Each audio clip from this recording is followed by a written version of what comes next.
wisata impian bawah laut yang sudah tak asing lagi bagi sebagian besar penduduk Indonesia, bahkan hingga mancanegara. Selamat datang di Kota Sabang.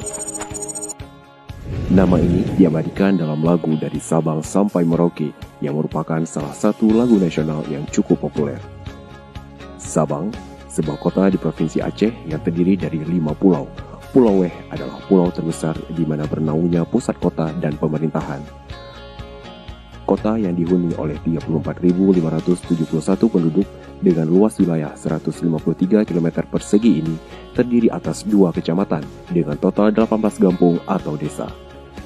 Saat ini, Kota Sabang berada di bawah pemerintahan Wali Kota Nazaruddin SIKOM dan Wakil Wali Kota Dr. Andes Haji Suradi Yunus.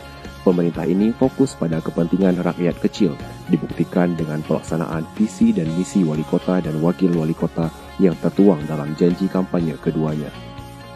Setelah 2 tahun memimpin Kota Sabang, 90% janji kampanye Bapak Nazaruddin SIKOM dan Bapak Dr. Andes Haji Suradi Yunus telah direalisasikan.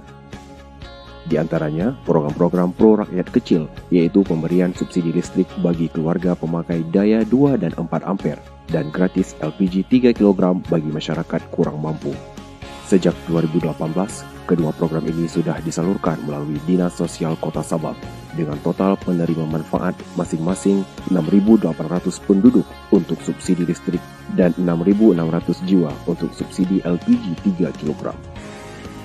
Selanjutnya, program wajib belajar 12 tahun dan beasiswa bagi seluruh anak usia sekolah di Kota Sabang juga sudah berjalan. Setiap pelajar di Kota Sabang mendapatkan beasiswa sejumlah 2 juta rupiah per tahun. Beasiswa ini bertujuan untuk meningkatkan motivasi siswa dan membantu orang tua dalam menyediakan peralatan sekolah dan buku bagi anak-anaknya.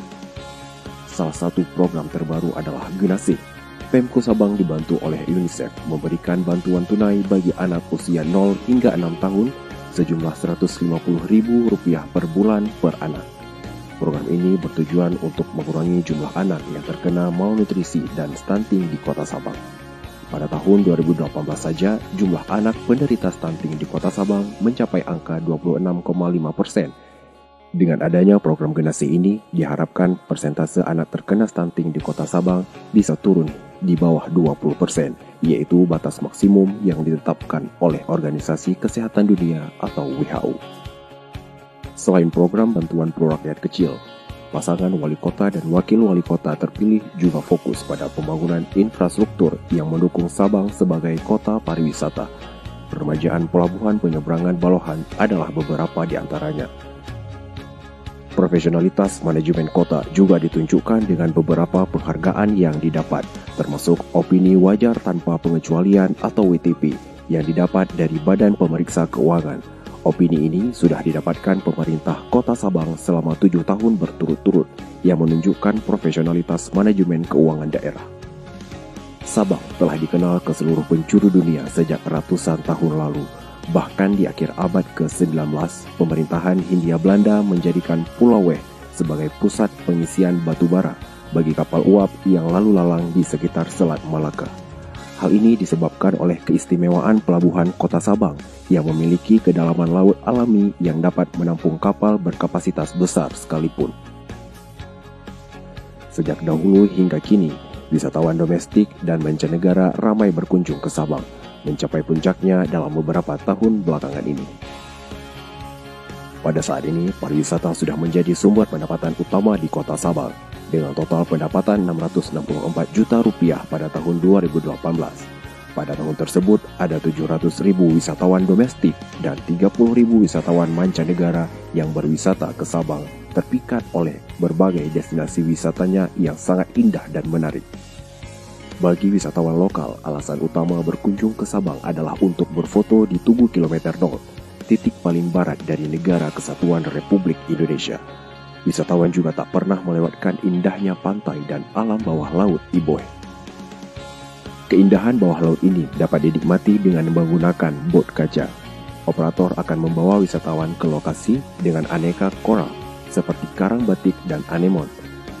Berbagai jenis ikan juga dapat dilihat melalui bot kaca seperti ikan badut atau yang lebih dikenal dengan Nemo, hingga parrotfish yang berwarna-warni. Jika ingin lebih puas menikmati alam bawah laut Iboe, pengunjung dapat snorkeling dengan ditemani guide profesional. Mereka akan mengambil foto bersama Nemo atau sambil dikerumuni ikan-ikan. Ramai juga wisatawan yang melakukan aktivitas diving untuk menikmati alam bawah laut Ubud ini. Para pengunjung biasanya menyewa perlengkapan diving dari salah satu dive center yang tersebar di wilayah Ubud. Banyak penyelam berpendapat bahwa alam bawah laut Sabang adalah salah satu yang terbaik di dunia karena keanekaragaman jenis ikan dan koralnya. Kota Sabang juga merupakan salah satu tujuan rutin kapal pesiar rute Asia Tenggara. Tahun 2019 saja ada 7 kapal pesiar yang terdaftar masuk ke Kota Sabang dengan jumlah penumpang mencapai 6.000 orang wisatawan mancanegara. Kota Sabang hanya dapat dijangkau melalui transportasi laut. Setiap harinya ada 5 kapal laut yang melayani rute penyeberangan Banda Aceh ke Sabang. 2 kapal Roro milik ASDP yang membutuhkan waktu 2 jam untuk menyeberang dan 3 kapal swasta ekspres bahari yang membutuhkan waktu penyeberangan 50 menit. Setibanya di Kota Sabang, ada banyak jenis transportasi yang dapat digunakan, seperti mobil minibus, mikrobus, mobil rental, becak, dan rental sepeda motor. Alam yang indah, masyarakat yang ramah, budaya yang kaya, dan tanah yang subur adalah berkah bagi kami. Izinkan kami memperkenalkan kepada Anda Kota Sabang, mutiara indah di ujung barat Indonesia.